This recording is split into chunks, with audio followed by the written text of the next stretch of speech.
Hey everyone, ever wonder how to build software that doesn't leave your data feeling like it's hanging out in a digital dark alley? Yeah. Today we're cracking open Chapter 4 of Practical Core Software Security and diving deep into the architecture phase. Think of it as laying the security foundations for your software, not just putting bars on the windows after it's already built. That's exactly it. We're talking about building security into the DNA of your software. This isn't about last-minute fixes. It's about anticipating threats from the moment you start designing. Okay, so no more crossing our fingers and hoping for the best. Right. Tell me more about this proactive approach. Well, Chapter 4 breaks down this crucial phase with a focus on minimizing security risks from day one. It dives into the Security Development Lifecycle, SDL, specifically Phase A2, where business goals and security, well, they shake hands. It's like a good partnership. You need a system that not only functions smoothly, but also protects its crown jewels, data, user info, the whole nine yards. Makes sense. It's like making sure a car not only looks sleek and drives fast, but also has airbags and anti-theft systems built in. Yeah. So what are we talking about specifically when we say data security? What are the non-negotiables in this phase? Chapter 4 calls confidentiality, integrity, and availability the holy trinity of data security. Mm. Confidentiality ensures that only authorized personnel have access to sensitive information. Integrity guarantees that the data hasn't been tampered with. And availability means the system is up and running when you need it. Think of it like a bank vault you want to control who has access. Make sure nothing is altered, and ensure the vault is accessible when you need to make a withdrawal. So we're talking Fort Knox levels of security here. Yeah. But instead of guarding gold bars, we're protecting precious data. Exactly. And the beauty of incorporating this during the architecture phase is that you avoid costly security patches and bandages later on. This approach is called security by design. I like it. Security by design. So how do we actually identify those weak spots before some digital bandit decides to take advantage? That's where threat modeling comes in. And Chapter 4 really digs into this. Think of it as putting on your detective hat and thinking like the bad guys. We use tools like data flow diagrams, or DFDs, which visually map out how data moves through the software, highlighting those vulnerable areas. So DFDs are treasure maps, showing us where the potential security pitfalls might be lurking. Precisely. And once we've identified these potential vulnerabilities, we need to categorize them, and that's where STRIDE comes in. STRIDE. Is that an acronym I should know? It's a good one to have in your back pocket. It stands for spoofing, tampering, repudiation, information disclosure, denial of service, and elevation of privilege. Think of these as the classic moves in a hacker's playbook. Okay, so STRIDE helps us anticipate those hacker moves. Can you give me a real-world example of how one of these might play out? Sure. Let's take spoofing, for instance. Imagine a hacker creates a fake login page that's a mirror image of your banking app. You enter your credentials, none the wiser, and bam, they've spoofed your identity and gained access to your account. It's like a digital magic trick, but with much higher stakes. Talk about a digital wolf in sheep's clothing. So we use STRIDE to categorize the threats. What's next? How do we assess the risk associated with each of these potential vulnerabilities? Well, next we assess the risk of each vulnerability using a model like DREAD, which stands for damage potential, reproducibility, exploitability, affected users, and discoverability. This helps us prioritize which vulnerabilities need immediate attention. So it's like a triage system for vulnerabilities. High dread score equals all hands on deck. Exactly. A vulnerability with high damage potential and high exploitability is going to shoot straight to the top of our fix-it list. Think of it like this. You'd probably prioritize fixing a broken window on the first floor over a loose shingle on the roof. Both need attention, but one poses a more immediate risk. That's a great way to put it. But dread isn't the only game in town, right? There are other models out there. You're right. Chapter 4 mentions a few alternatives like Trike, Pasta, CVSS, and Ostave. Each has its own strengths and weaknesses, so it's important to find the one that best fits your specific needs. If you're dealing with a large organization with tons of sensitive data, Ostave, with its focus on organizational risk, might be a good fit. For smaller projects, something like Trike, which is a bit more lightweight, might be sufficient. So it's about choosing the right tool for the job. Exactly. Understanding that a one-size-fits-all approach isn't always the best. Right. Now, before we get too far ahead, let's circle back to those DFDs, our security treasure maps. Can we look at some real-world examples of how they're used? Sure. Say, in the context of web applications. Everyone loves online shopping, but it's also where a lot of sensitive information exchanges hands. Let's talk about how DFDs can help secure those transactions. Okay, imagine we're analyzing an online store. One common vulnerability that DFDs can uncover is a lack of data segmentation. If the online store's DFD shows that customer data and internal employee data are stored in the same database with no clear separation, that's a red flag. It's like keeping all your valuables in one basket. If someone gets in, they get it all. That's a recipe for disaster. Exactly. If the DFD showed proper data segmentation with clear boundaries between different types of data, that risk would be significantly reduced. It's all about limiting the blast radius. So data segmentation is like building firewalls within our software's architecture. Right. Now, what about weak authentication? I know that's a common vulnerability in web applications. You're right, and DFDs can help us spot those weaknesses too. Imagine our online store's DFD shows that employees only need a simple username and password to access sensitive customer data. We all know how easily those can be guessed or cracked, right? Right. It seems like adding an extra layer of security there would be a no-brainer. Absolutely. A more robust authentication process, like two-factor authentication where you need a code from your phone in addition to your password, makes it much harder for unauthorized access. So DFDs are like those security cameras in a jewelry store. They give us eyes on potential blind spots. That's a great way to think about it. DFDs can also help us uncover vulnerabilities in other critical areas, like input validation, authorization, and session management. They really are invaluable tools for understanding the security landscape of your software. DFDs, the MVPs of secure software architecture. Now, Chapter 4 also stresses the importance of analyzing input validation. What's the key takeaway there? Input validation is about making sure your software isn't easily fooled. If you ask someone for their age and they type banana, your software shouldn't just accept that and move on. You need clear rules and filters to catch those banana situations before they cause problems. They're like having a spam filter for your code. Right. You don't want your software choking on bad data, so it's about making sure the data received is the kind of data expected. Exactly. And then we have authorization. Okay. Once a user is authenticated, authorization is about making sure they can only access what they're supposed to. It's like having different levels of security clearance in a government building. So not everyone with a library card gets access to the restricted archives. Yeah, exactly. In software, weak authorization can be a major security risk. Imagine if someone with a basic user account could access sensitive administrative functions. Analyzing authorization flows during the architecture phase helps us build in checks and balances to prevent unauthorized access. It's like having multiple security checkpoints within the software itself. So we've talked about data segmentation, authentication, input validation, and authorization. What about session management? That sounds important, especially for web applications where users are constantly logging in and out. You're spot on. Session management is all about how the software handles user sessions.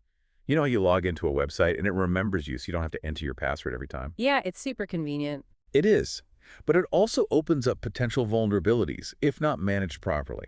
For example, if a hacker gets their hands on a user session ID, they can potentially hijack the entire session. Think of it like stealing someone's backstage pass at a concert. Suddenly, you have access to areas you shouldn't. Yikes. That could have some serious consequences. Absolutely. And that's why analyzing session management during the architecture phase is so crucial.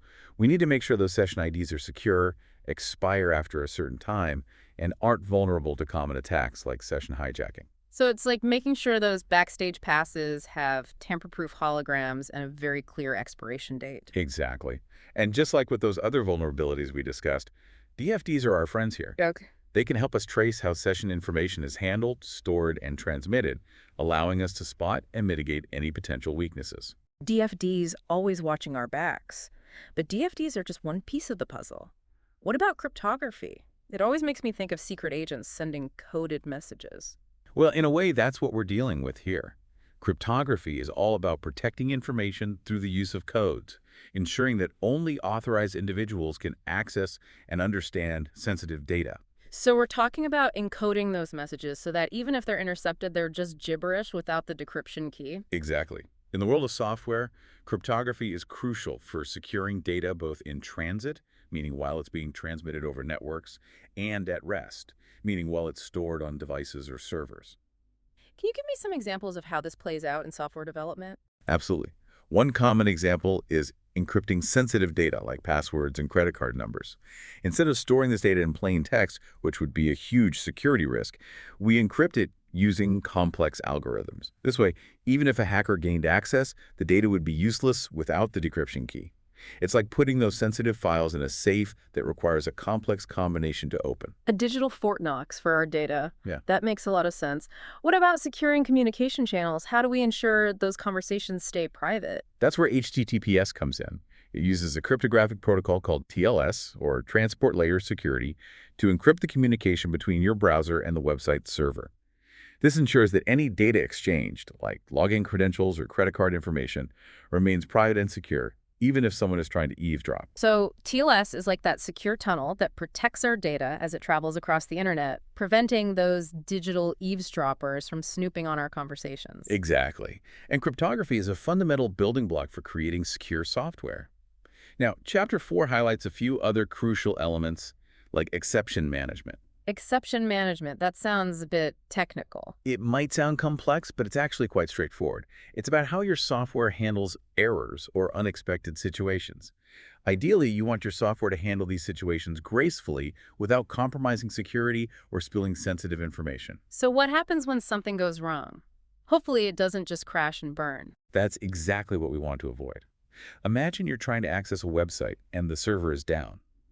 Good exception management would involve displaying a user-friendly error message, something like, "We're sorry, but the page you're looking for is temporarily unavailable. Please try again later." Right, something that informs the user without causing panic or revealing too much technical information. Exactly. But here's where the security aspect comes in. Poor exception management might inadvertently reveal sensitive information about the system's configuration, which is like handing a hacker a blueprint. Oh no, that's the last thing you want. Exactly. It's crucial to think about exception handling during the architecture phase.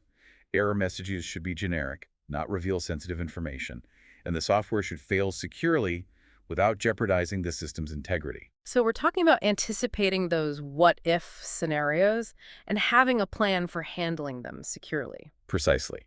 Another vital aspect is auditing and logging, which is essentially like installing security cameras for your code. Okay. It involves keeping track of what's happening within your software. So it's like a detailed record of user actions, access attempts, and any other significant events within the system. Exactly. This information is crucial for identifying and investigating security breaches. For instance, if someone accessed a sensitive file at 3 a.m. from an unknown IP address, that's a red flag. It's like those digital breadcrumbs Hansel and Gretel left behind, except these breadcrumbs could lead us to a cyber criminal. That's a great way to put it. Even if there hasn't been a security breach, logs can help us pinpoint potential vulnerabilities or areas where our security measures need to be strengthened. So it's not just about catching the bad guys after the fact, it's about proactively improving our security posture. Exactly. And auditing and logging can also help with troubleshooting technical issues and ensuring compliance with regulatory requirements. Okay, so it's a win-win situation. We enhance security, streamline troubleshooting, and ensure compliance. You got it. But here's the catch. Simply having logs isn't enough. We need to ensure those logs are properly secured too. That makes sense. You don't want to leave those logs lying around for anyone to access. How do we go about securing them? We need to treat those logs just like any other sensitive data, protecting them both in transit and at rest. Oh. This means using encryption and secure communication channels to protect them from unauthorized access. So it's like having a secure vault for our logs, accessible only to authorized personnel. Precisely. Yeah. And we also need to think about things like log rotation, which is deleting old logs after a certain period, and tamper-proofing, ensuring that the logs haven't been modified or deleted. Okay, so auditing and logging are a lot more involved than I initially thought, but clearly a critical part of maintaining a secure system. Absolutely. They're like those unsung heroes, quietly working behind the scenes to keep our system secure. Now, shifting gears a bit, Chapter 4 spends a good chunk of time talking about risk mitigation. What are the key takeaways there? Yeah, let's talk about how to keep those risks in check. The biggest takeaway is that risk mitigation isn't about eliminating every single bug. It's about making smart, calculated decisions based on the likelihood of a threat, its potential impact, and the cost of mitigation. It's all about finding that sweet spot between being proactive and being practical. It's all about finding that sweet spot between being proactive and being practical. So it's about choosing our battles wisely. Precisely. Chapter 4 outlines 4 main approaches to risk mitigation: redesigning the system to eliminate the threat, applying standard security controls, coming up with a brand new mitigation strategy, or simply accepting the risk. Wait, accepting the risk? Isn't that a bit, well, risky? It can be, but sometimes it's the most practical option. Let's say you've identified a vulnerability that would require a highly skilled hacker with vast resources to exploit. It might make more sense to accept that risk than to pour tons of time and money into a complex solution for an unlikely threat. It's all about weighing the pros and cons. So it's about knowing when to hold them and when to fold them. Exactly. And it's crucial to remember that risk mitigation is an ongoing process, not a one-time fix. The threat landscape is constantly evolving, so what might have been an acceptable risk a year ago could be a major liability today. We need to constantly adapt and evolve our security measures to stay ahead of the curve. It's like playing a game of chess against a really sophisticated opponent. You always have to be thinking several moves ahead. Now, what about open source software? I know a lot of developers rely on open source components, but those probably come with their own set of risks. You're absolutely right. Chapter 4 specifically warns about blindly trusting open source software. Just because the code is freely available doesn't mean it's automatically secure. So that handy code snippet I found online might come with some unwanted surprises. It's definitely a possibility. Open source software can have vulnerabilities just like any other type of software. Since it's often developed by volunteers in their spare time, it might not have gone through the same rigorous security testing as commercially available options. So what's the best way to approach using open source software while minimizing risk? Chapter 4 recommends conducting thorough security assessments on any open source software before integrating it into your project. Think of it as doing a background check on that code before you invite it into your project. Due diligence is key. Mhm. Now, shifting gears to another critical aspect of software development, privacy. With data breaches and privacy concerns making headlines almost daily, it's more crucial than ever to handle user data responsibly. How does Chapter 4 address this? It stresses the importance of privacy impact assessments, or PIAs, as part of the software development lifecycle. It's a systematic process for identifying and assessing the privacy risks associated with a software project. So it's like a risk assessment, but with a laser focus on privacy. Exactly. We look at what personal information the software collects, how it's used, stored, and shared, and whether there are any potential privacy red flags.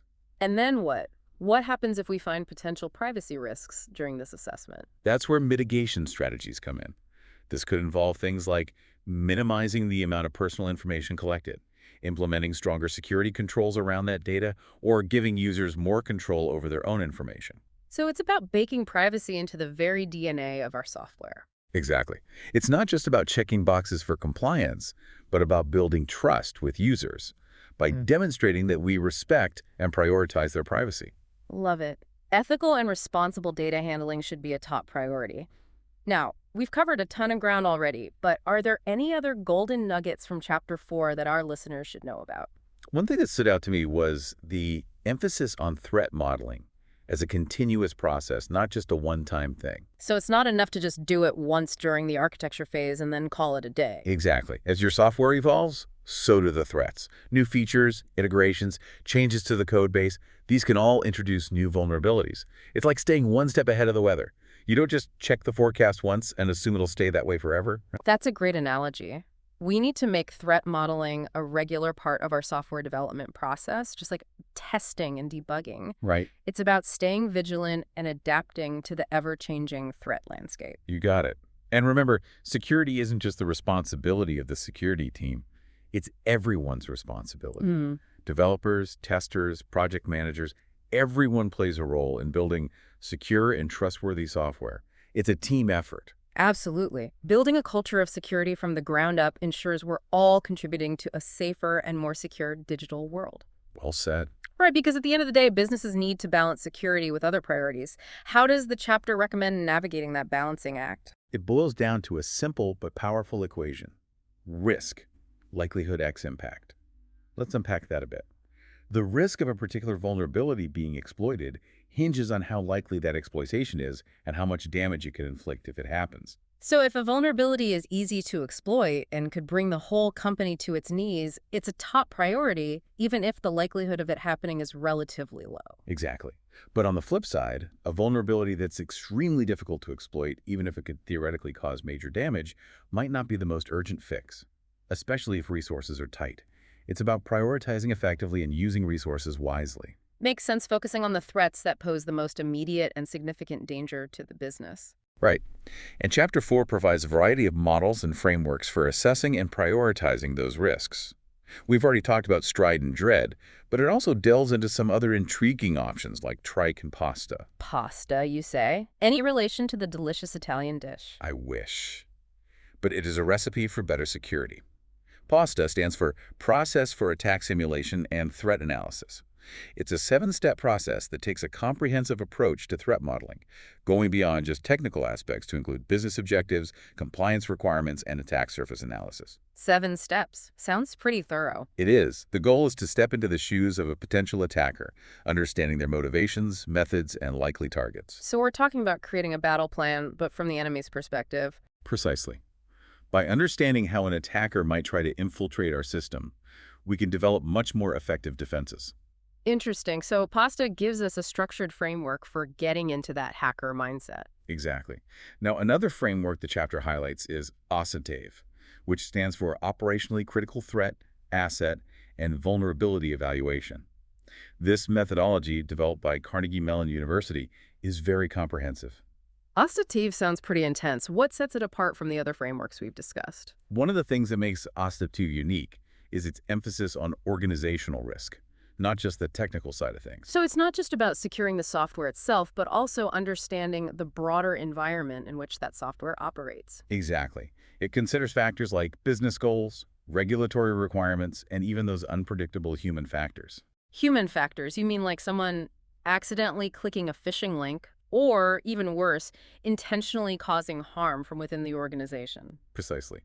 Octave helps organizations to identify and assess those less obvious but potentially significant risks. It sounds like Octave provides a much wider lens than just focusing on the technical nuts and bolts of the software itself. You got it. It's about seeing the bigger picture and identifying all potential threats, both internal and external. That's fascinating. It seems like Octave would be incredibly valuable for large organizations with complex systems and a lot of sensitive data on the line. Absolutely. It's a very powerful tool for managing risk at a strategic level. Now, beyond these frameworks, Chapter 4 really stresses the importance of not just identifying risks, but also documenting them. Documentation, often overlooked, but so crucial.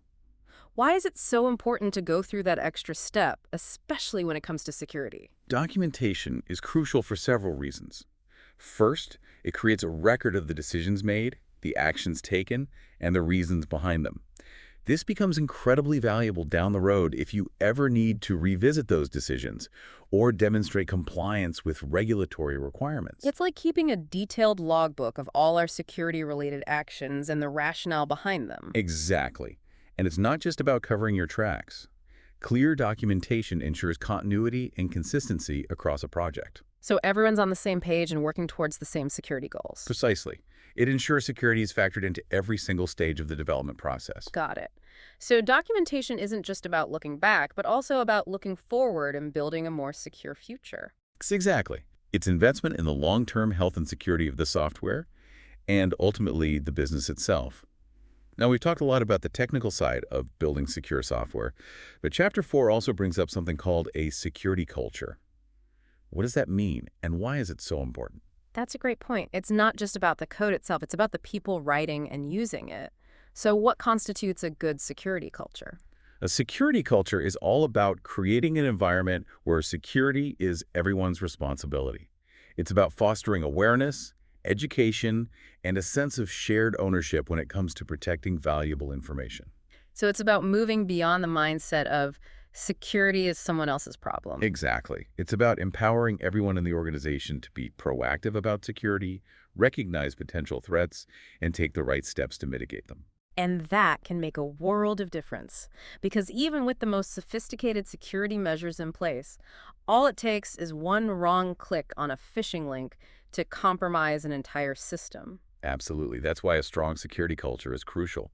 It's about building that human firewall, that first line of defense against social engineering attacks that can often bypass even the most sophisticated technical controls. So how do we go about creating this security culture? It can't be as simple as putting up a few motivational posters and hoping for the best, right? You're right, it's definitely not that simple. It requires a multifaceted approach. It starts with education. Everyone in the organization needs to understand the importance of security, the potential fallout from a breach, and their role in protecting sensitive information. So mandatory security awareness training for everyone. Absolutely. But not just a one-time thing or a boring lecture. It needs to be engaging, relevant, and part of the ongoing workflow. Security training that doesn't induce sleep. I like it. So how do we make security training more engaging and effective? It's about making it practical and relatable. Instead of just talking about abstract threats, use real-world examples and case studies to illustrate the importance of security best practices. Simulations can also be really effective. Imagine a phishing simulation where employees receive a fake phishing email. It's a great way to test their awareness and reinforce best practices. Right, make it interactive and hands-on. So education is key. What else can organizations do to nurture a robust security culture? Open communication is crucial. Organizations need to establish clear channels for reporting potential security incidents or vulnerabilities without the fear of blame or punishment. So it's about building a culture of transparency and trust when it comes to security. Exactly. Employees need to feel safe speaking up about security concerns, no matter how small they may seem. Right, because even a seemingly insignificant issue can snowball into a major problem if it's not addressed quickly and effectively. Precisely. Often, those small, overlooked issues are the entry points for larger breaches. So fostering open communication, both from the top down and from the bottom up, is essential. Absolutely. It's about creating a feedback loop, a continuous dialogue about security threats, best practices, and lessons learned. And I imagine leadership plays a huge role in setting the tone for this type of culture. Absolutely. Leaders need to walk the walk when it comes to security. If employees see that their managers are taking security seriously, they're more likely to follow suit. It's about leading by example. Exactly. And that includes things like providing adequate resources for security initiatives, recognizing and rewarding employees who prioritize security, and holding individuals accountable when security protocols aren't followed. It's about making security a core value, not just a box to be checked. You got it. Creating a strong security culture isn't a quick fix. It takes time and consistent effort. But it's essential in today's digital landscape. It's about making security everyone's responsibility and creating an environment where it's a top priority for the entire organization. Exactly. It's about building a culture of security from the ground up. Now, shifting gears a bit, Chapter 4 also challenges us to think about privacy from both a legal and an ethical standpoint. What are your thoughts on that? That's such an important point. It's not just about following the letter of the law, it's about doing what's right by your users. Exactly. For too long, privacy has been an afterthought in the tech world, something to be addressed only if absolutely necessary for compliance. But with data breaches becoming so prevalent, we need to start treating privacy as a fundamental human right. I love that. Privacy is a human right. It's about treating user data with respect, being transparent about the information we collect and how we use it, and giving users control over their own data. It's about building trust with our users by showing them that we respect their privacy and are committed to protecting their data. Precisely. It's not just about checking boxes for compliance. It's about doing the right thing because it's the right thing to do. And in today's world, where consumers are becoming increasingly privacy conscious, that ethical approach to data handling can be a major competitive advantage. Absolutely. Privacy is no longer just a compliance issue. It's a business imperative. It's about building a reputation for ethical and responsible data handling. Exactly. And that starts with embedding privacy into the very fabric of our software. Privacy by design? I love it. Now, we've covered a lot of ground from Chapter 4, but are there any other key takeaways or insights you think our listeners should be aware of? One thing that stood out to me was the section on open source software. While the chapter acknowledges the benefits of open source, it also cautions against blindly assuming that it's inherently secure. Right, because everyone loves a shortcut, right? Finding that perfect code snippet online can save hours of work. But we have to remember that there's no such thing as a free lunch, especially in the world of software development. Exactly.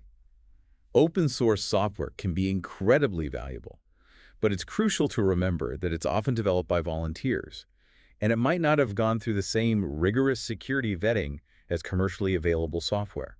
So that open source library I'm itching to integrate into my project might have some hidden vulnerabilities lurking beneath the surface. It's definitely a possibility. Open source software, just like any other type of software, can be vulnerable. So how do we mitigate those risks? What's the best approach when it comes to using open source components? The key is to be proactive. Don't just assume that because it's open source, it's secure. Conduct thorough security assessments on any open source components before integrating them into your project. So it's back to due diligence, right? Treat open source components with the same level of scrutiny as you would any other third-party software. Exactly. Don't let the open in open source lull you into a false sense of security. Always do your homework. Great advice. Now, another point Chapter 4 emphasizes is that security isn't just about technology, it's also about people. Absolutely. The human element often ends up being the weakest link in the chain. We tend to be creatures of habit, often prioritizing convenience over security.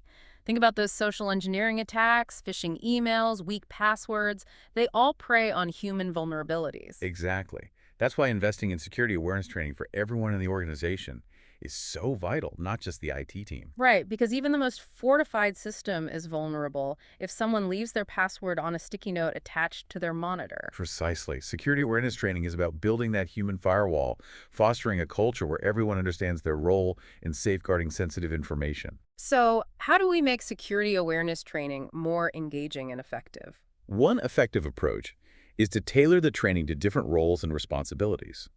A developer might benefit from training on secure coding practices, while someone in customer service might need training on identifying and handling phishing emails. Make it relevant to day-to-day work. Exactly, and keep it fresh and engaging.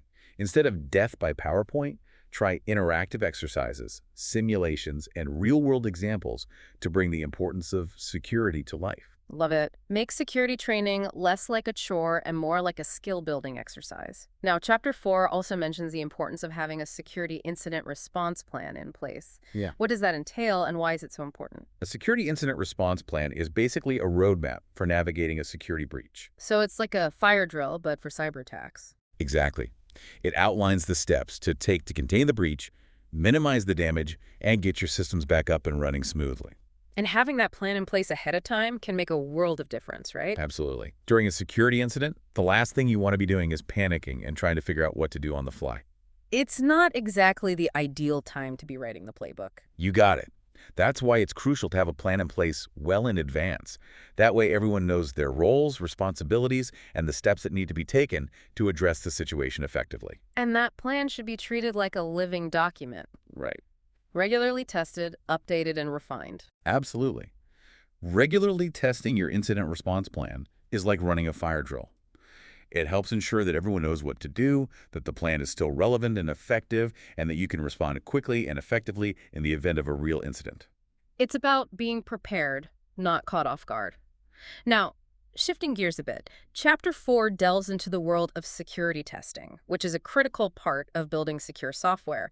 Can you walk us through some of the different types of security testing that are typically done? Of course, one type of testing often conducted early in the software development lifecycle is static analysis. Static analysis. Tell me more. It involves analyzing the code itself without actually executing it. Think of it like giving your code a thorough proofreading, looking for potential errors, vulnerabilities, or areas for improvement. So it's like having a fine-tooth comb for your code, searching for anything that looks out of place. Exactly. Static analysis tools can scan for a wide range of potential issues, from buffer overflows to SQL injection vulnerabilities and cross-site scripting vulnerabilities. And finding those vulnerabilities early in the development cycle can save a lot of headaches and rework later on, right? Absolutely. It's much easier to address a vulnerability during the coding phase than it is to try to fix it after the software has been released. It's like fixing a leaky faucet when it's first installed rather than waiting until it's caused major water damage. Right, an ounce of prevention is worth a pound of cure, especially in software development. So static analysis helps us catch those vulnerabilities early on. What other types of security testing are out there? Another common type is dynamic analysis, which differs from static analysis in that it involves actually running the software and observing its behavior. So if static analysis is proofreading the blueprint, dynamic analysis is taking the building for a test run. That's a great way to put it. Dynamic analysis can uncover vulnerabilities that might not be obvious just from looking at the code, like issues with user authentication, beta validation, or how the software handles unexpected inputs. It's like seeing how the software performs in the real world, under pressure, to make sure it can handle whatever we throw at it. Exactly. Now, Chapter 4 is very clear that security testing shouldn't be a one-and-done activity. You mean it's not enough to just do a big test at the end of the development cycle and call it good? Precisely. Security testing needs to be an ongoing process, seamlessly integrated into every stage of the software development lifecycle. So it's not just about testing for security at the end, but about building security into the entire development process from the ground up. Exactly. That means involving security testers throughout the entire FDLC, not just bringing them in at the last minute. Right.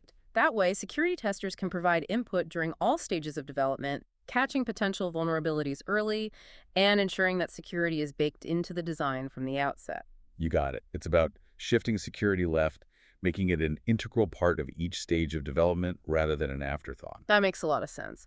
So, how do bug bounty programs fit into all of this? Chapter 4 mentions them as a valuable tool for enhancing security. Bug bounty programs are a fantastic way to leverage the power of the crowd. Essentially, organizations offer rewards to security researchers who discover and report vulnerabilities in their software. So, it's like putting a bounty on bugs. That's a great way to think about it. By incentivizing security researchers, organizations tap into a vast pool of talent and expertise.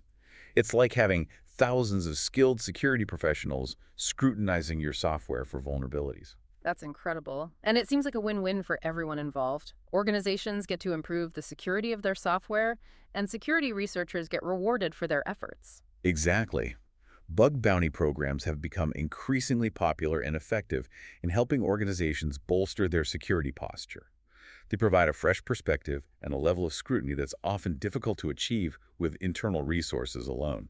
It's like having an army of white hat hackers on your side, proactively looking for vulnerabilities before they can be exploited by those with malicious intent. Precisely. Now, while all of these technical strategies are important, we can't forget about the human element. People are both our greatest strength and our biggest vulnerability when it comes to security. We've talked about the importance of security awareness training for users, but what about the developers who are actually writing the code? What can we do to equip them with the knowledge and skills they need to build secure software? One of the most effective approaches is to provide them with secure coding training. So teaching them not just how to write code, but how to write code that is inherently secure and resistant to attacks. Exactly. Secure coding training covers common web application vulnerabilities and, more importantly, how to avoid introducing those vulnerabilities into their code. It's like teaching them to think like a hacker, anticipate potential attack vectors, and build defenses right into the code. You got it. And this type of training is beneficial for developers at all levels, from those just starting out to seasoned veterans. Right, because the threat landscape is constantly evolving, so even experienced developers need to stay up to date on the latest threats, vulnerabilities, and mitigation strategies. Absolutely. Secure coding training is a worthwhile investment for any organization that wants to create more secure software.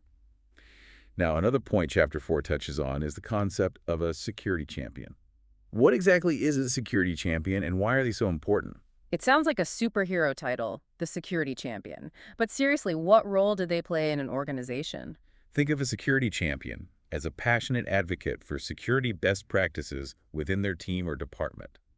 They might not be a security expert themselves, but they act as a bridge between the dedicated security team and the rest of the organization. So they're like security evangelists, spreading the good word and encouraging others to prioritize security. That's a great way to put it. Security champions play a vital role in creating a security-conscious culture. They help raise awareness, promote secure coding practices, and encourage their colleagues to take security seriously. And that internal advocacy can be incredibly powerful, can't it? Sometimes it takes someone from within a team to truly resonate with their peers and affect real change. Absolutely. Security champions can be incredibly effective agents of change. They help break down silos between departments, foster collaboration, and champion a security-first mindset. So they're like security influencers, shaping the way their teams approach security. That's a great way to think about it. And the best part is that security champions can emerge at all levels of an organization, from developers and testers to project managers and executives. The more the merrier, right? A small army of security champions, all dedicated to building a more secure organization. Exactly. Now, I know we've thrown a lot of information at our listeners today, and Chapter 4 is pretty dense. If you had to distill it down to a few key takeaways, what would you say are the most important things for our listeners to remember? That's a tough one. There's so much valuable information packed into this chapter. What are your top three? Well, first and foremost, security is not an afterthought. It's not something you slap on at the end of a project. It needs to be baked into the entire software development lifecycle, from the initial design phase all the way through to deployment and beyond. Security by design. Make it part of the DNA of your software. Exactly. Second, involve security experts early and often. Don't wait until the 11th hour to bring in the security team. Their input is invaluable throughout the entire development process. Right. Treat security as a collaborative effort, not a separate silo. Absolutely. And finally, remember that security is everyone's responsibility. Developers, testers, project managers, even those in non-technical roles, everyone has a part to play in creating a more secure digital environment. It's about creating a culture of shared responsibility where everyone understands the importance of their role in protecting sensitive data and systems. Exactly. Well, this has been an incredible deep dive into the world of secure software architecture. Thank you so much for sharing your expertise with us today. It's been my pleasure. It was great chatting with you today. I hope our listeners found it helpful. It really has. And to our listeners, thank you for joining us on this journey. Remember, building secure software isn't just about writing good code, it's about fostering a culture of security, staying vigilant, and never stopping learning. Until next time, stay curious, stay secure,